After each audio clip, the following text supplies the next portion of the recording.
Good morning mga kacharis! Welcome to my mini cooking vlog. Magluluto ako ngayon ng baon ng aking kids. Good morning mga kacharis! Luto na naman tayo ng ulam baon. Nag-marinate nga pala ako ng tosino.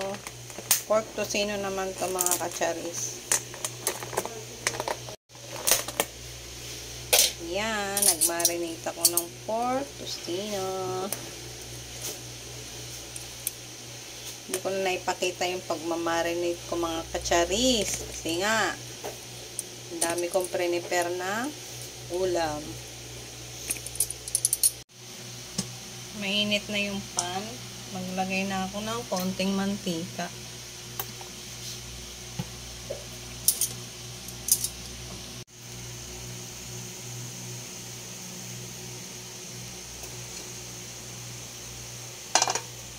Ayan na, mainit na yung ating mantika. Ilalagay ko na yung ating homemade pork tosino.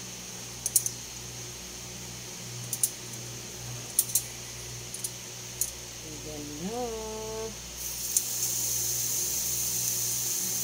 Para maganda yun. Hiniwa ko lang pala siya mga kacharis ng maliliit.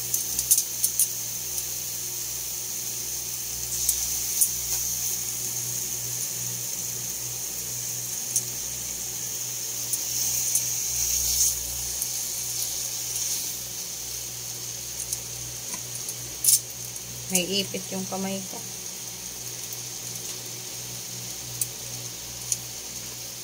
Lagay ko na nga lang lahat.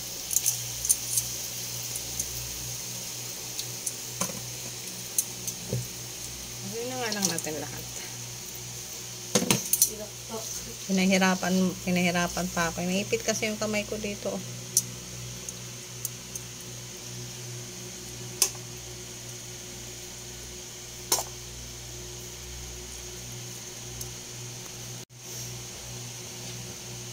Siyempre, takpan natin.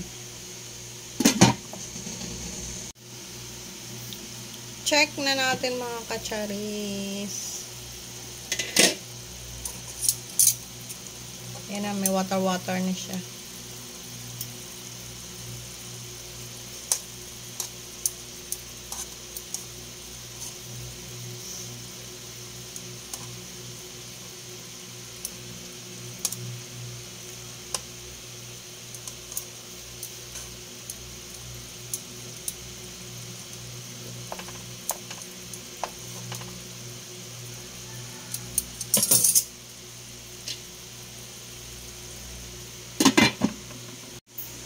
Check na natin mga kacharis kung ano na ang itsura ng ating tosino.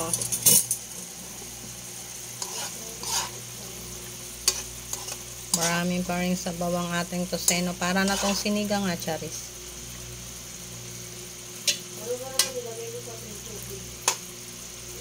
Walang tubig to te. Siyempre yung pork nung hinugasan, hindi ko nalagay sa strainer. Pero lami siya.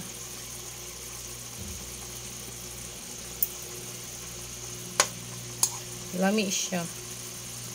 Lami kaayo.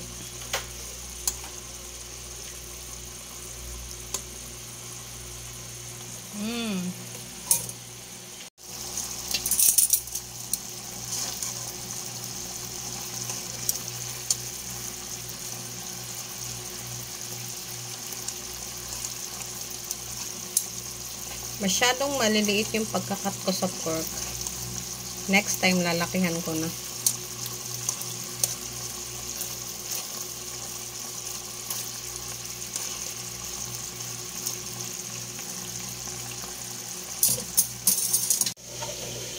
Check na natin mga kacharis ang ating pork tosino. Kung ano na nangyari. Siyempre, ayan na yung ganap. Wala na siyang na yung kanyang sabaw. Sauce na lang kaunti.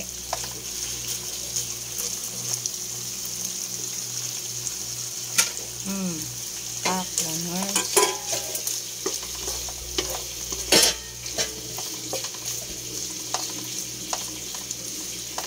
Patuyuin ko pa ng kaunti.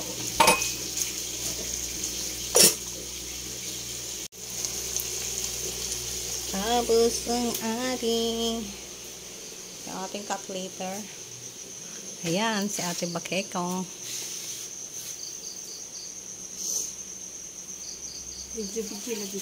At yung aking pucha.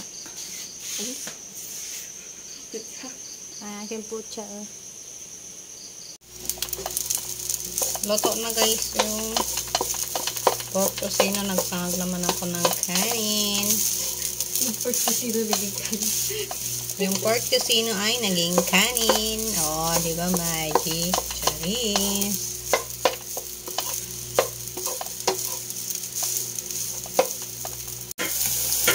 Dito naman tayo mga kacharis. Yung sinahag na kanin naging ampalaya eh. Dito tayo sa Enet University. Oh, diba?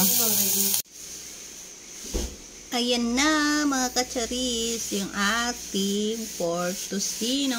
Nagkamali lang ako ng hiwa. Dapat pala malalaki, no? Ito naman mga kacharis, yung baon ng aking grade 4 student. Kasi hindi siya kumakain ng pork. Grade 3? 4 na si Klein. 4 na lang. Hindi siya kumakain ng pork. Chicken lang. Uy, nice po.